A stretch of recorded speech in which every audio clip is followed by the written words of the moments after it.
Here, what are you working on? I'm working on a 1984 300 SD.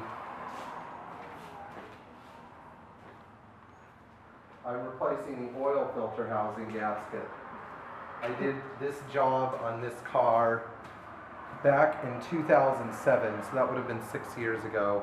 I'm fairly certain that in the interim it's traveled about 100,000 miles. How often do you recommend replacing I this just part? recommend when it starts leaking, do it. However, it is a bit of an ordeal Why is it such an ordeal? because it's mounted in a very difficult place.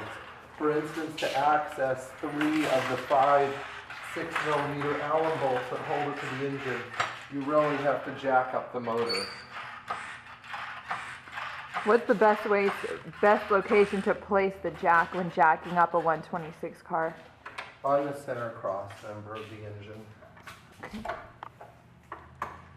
That guarantees that you won't damage anything in the process.